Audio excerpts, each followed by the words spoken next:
Okay, so now let's try to create first a new file. Okay, so let's create new. Ayan. So take note na yung frames per second natin is 24. Okay, so ito na rin yung gagamitin natin for our short film animations, no? And ang napili ko is yung Full HD. Okay, and then action script. Okay, 3.0. Yan yung ating standard na gagamitin. Okay, so let's create. So pagpasensya nyo na guys kung medyo inuubo ako. Ayan. Okay, now, so, di ba na-discuss na natin kung paano yung mga basics, okay? So, ngayon, ituturo ko na sa inyo kung paano tayo gagamit ng frame-by-frame animation dito sa Adobe Animate, okay? So, dito sa Adobe Animate, pwede tayong gumawa ng mga keyframes, di ba? So, let's try to add frames muna. Siguro, standard natin, 24 frames. Okay, so 1 second. Ayan. So first, gagawa muna tayo siguro ng parang platform natin. Ayan. So mapapansin niyo, 'di ba? Lumalagpas yung ating mga strokes dito. Ayan. Then siguro lock natin muna siya. Then add tayo ng isa pang layer. Dito na natin i-drawing yung ball animation. Okay? Alright. So ngayon din, i-discuss ko rin yung ibang parts ng 12 principles of animation kasi dito pa lang ay magagamit na natin, okay, yung ating 12 principles, okay, or some of the 12 principles. Alright, siguro let's start to draw first our ball. Ayan. So now na meron na tayong ball, naka-setup na siya, ang next na natin gagawin is we will be adding more frames, okay, so para maging animation siya. So first, let's add onion skin. So mas makikita natin siya yung ating magiging animation. Okay, so now let's have our first keyframe. Okay, so a keyframe kasi is a shift of action. So let's say yung ball natin is mag-squish. So that will be a keyframe. So mag-iiba siya ng action. Okay? So, mag-iiba siya ng itsura or ng pose. So, siguro ilagay natin yung keyframe na yun siguro sa frame 6. Okay? So, siguro tanggalin lang natin to. Okay, delete that. And then, open ulit yung onion skin para makita natin. Then, let's just draw over this.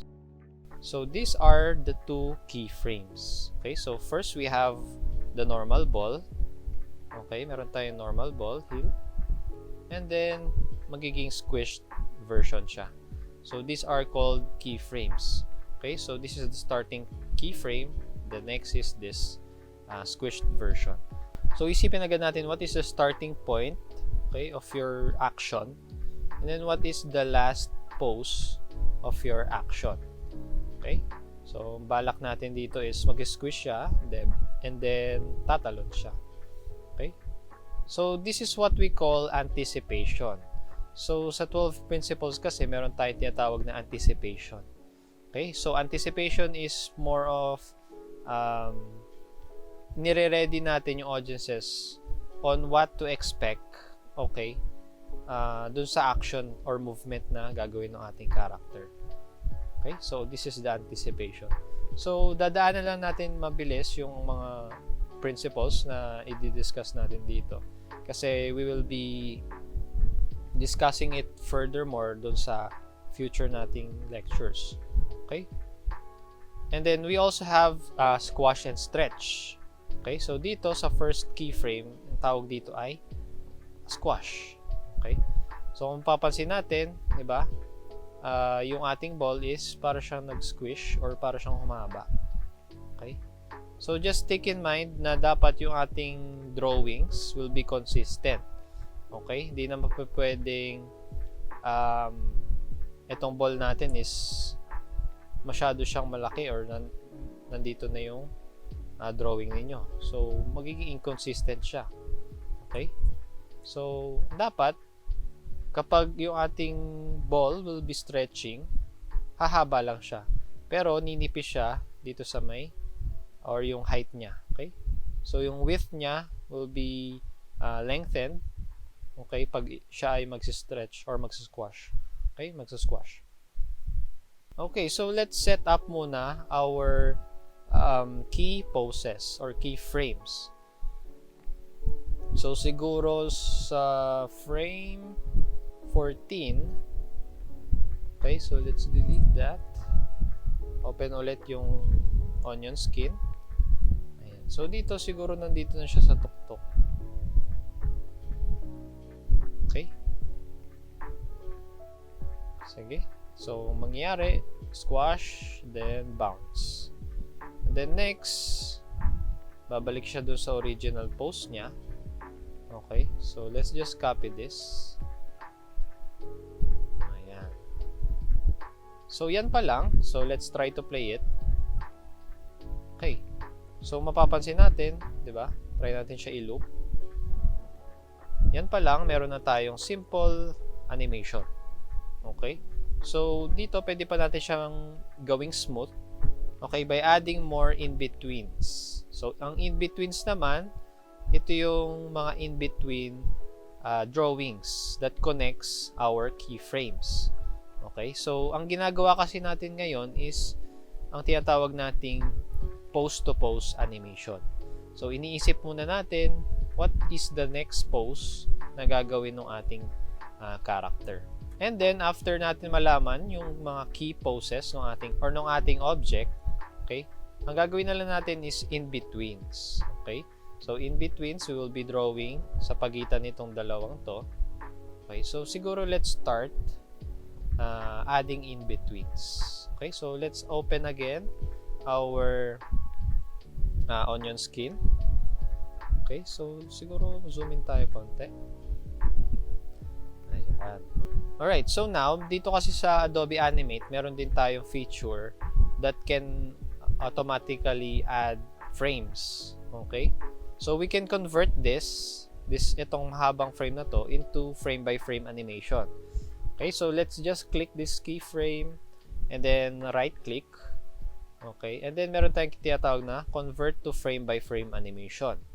Okay, so meron tayo dito ang tinatawag na keyframe each frame. So ibig sabihin, kada frame, meron tayong dot or meron tayong keyframe. Then meron din tayong tinatawag na keyframe every other frame. So ang tawag kasi dito, okay, keyframe each frame is animating by ones. Okay, so kada frame, iba-iba yung drawing. So dito naman, meron tayong tinatawag na animating by twos. So ibig sabihin naman nito, kada 2 frames, okay, is another drawing. Then so on and so forth. Meron tayong thirds, okay, and meron tayong fourths. So try muna natin yung each frame. Okay? Ayan. So napansin niyo, meron na tayong iba't ibang klase ng dots dito. So dito tayo magsa-start mag-drawing. Okay, so now, isipin natin yung timing nitong ating animation. Okay? So, kapag ang timing kasi, the closer the drawings are, okay, the slower the animation. Okay? The further the drawings, ibig sabihin, mas mabilis siya. Okay? So, dito, sa start na to, anticipation lang naman siya. Okay? So, mabagal muna siya. Okay? So, para ma-digest ng viewers natin, okay, paano ba siya mag-anticipate? So, ang gagawin na lang natin is let's delete first itong mga laman yan. Okay, delete muna natin. Okay, so empty muna siya. Ayan. So now we can start drawing.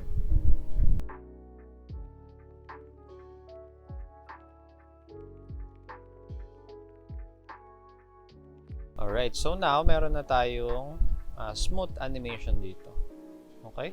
So this is a rough animation lang naman. So pwede siyang sketchy muna. So we can refine this afterwards, no? So now, after that, ito naman. Itong next nating keyframes ang pagkokonektahin natin. So ang madalas kong ginagawa dito is hinahanap ko muna yung pinakagitna siguro na frame. Okay? And then ang ginagawa ko is nilalagay ko yung pinakagitnang frame or pinakagitnang drawing.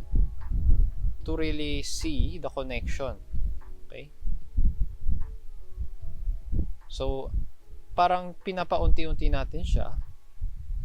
Pinapractice muna natin dito kung paano yung timing niya. Okay? So, kung gusto nyo mas mabilis, siguro, dito sa part na to, pwede natin siyang ilagay siguro dito. Diba? So, kung gusto nyo ng mabagal, pwede nandito siya. Okay? And depende na lang din yan dun sa mass ng ating ball. So, let's say we have a very bouncy ball. Okay? So naturally, yung mga bouncy ball, 'di ba, matatalbog. So ibig sabihin mabilis yung kanyang pagtalbog. So siguro pwede nating bilisan yung ating timing. Okay? So after that, let's try to in between this. Okay? So right click.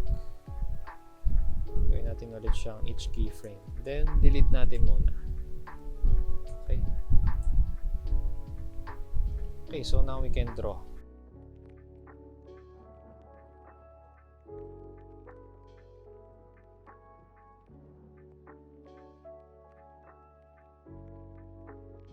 Alright, so now let's see our animation. Okay. So now makikita natin na mas naging smooth yung ating animation. Okay? So now, pwede na natin i-continue dito sa may part na to. Okay, so ganun lang yung kailangan nating gawin, guys, no? Alamin muna natin yung pose to pose ng ating animation, and then we will work with the in-betweens afterwards. Okay? So now let's finish this up. Okay? Okay, so now guys, 'di ba kanina na-discuss natin yung tungkol sa squash. Okay? Dito sa ating ball animation, pwede nating ma-practice yung tinatawag din nating stretch. So kapag yung ating ball, okay, will be bouncing up, tandaan niyo na mag-stretch siya. So in-imagine natin yung ating ball is very bouncy talaga, no? Yung material niya. Pero if ever na yung ating material or yung let's say mabigat yung ating ball, so for example bowling ball, ibig sabihin hindi tayo gagamit ng squash and stretch. Okay, so para malaman ng audiences natin na very hard, okay, and steady yung ating ball. So dito medyo cartoonish lang yung ginagawa natin. Okay, so mapapansin niyo mostly the stretch will happen do sa fastest, okay, the fastest point of our ball, okay, and then sa taas, pinakataas, the ball will be resting. Okay, so dito sa part na to, sa may taas na part, medyo mag-a-add tayo ng iba't ibang frames muna para magtagal siya dito sa taas. So dito pwede natin siyang pabagsakin paunti-unti. Okay, so para makita natin yung ball natin na medyo lightweight siya. Okay, so the more na lightweight yung ating ball, okay, ibig sabihin mas nagtatagal siya sa air. Okay, so may air time siya. Pero kapag yung ating ball is let's say mabigat, okay, gravity will automatically pull it down faster, di ba? So now let's add, so siguro squash din natin siya ulit, and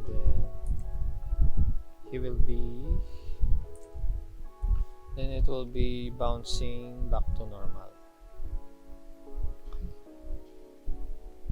So sige, let's try to watch our animation.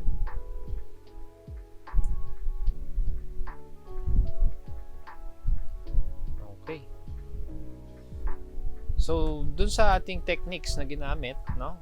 First, recap lang tayo. Meron tayong tinatawag na pose to pose animation. Okay, and then we have in-betweens. And then after that, we have our timing.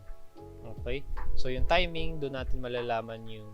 So in terms of timing, diba, the closer the drawings are from each other, ibig sabihin, mas mabagal siya. Okay, so after that, okay, so the further the drawings from each other, ibig sabihin, mas mabilis siya.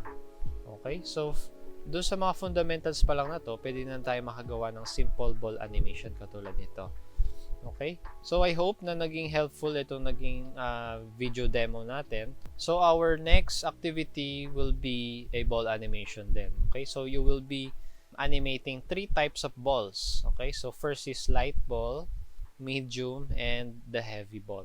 We'll be using these templates, okay, for our 3 types of balls. Okay? So let's say we have here the template for our normal ball. So, dito meron na tayong parang path na kinrate ko. So, ifa-follow nyo na lang kung paano siya magbabounce. Okay, so try natin siyang i-download. Okay. Try natin siyang i-import. Okay, so hide muna natin siya. Okay, so go to File, Import, and Import to Stage. Okay, so let's import our PNG file. Tapos, igitna na lang natin siya, no? Okay. So, dito pwede natin siyang gamitin as a guide, okay, for animating our ball. So, dito pwede na kayo mag-drawing. Okay? Draw over the template, no? So, kung meron kayong mga concerns or gustong i-clarify sa akin, no, just message me after this. Okay, so thank you very much for watching. Bye-bye.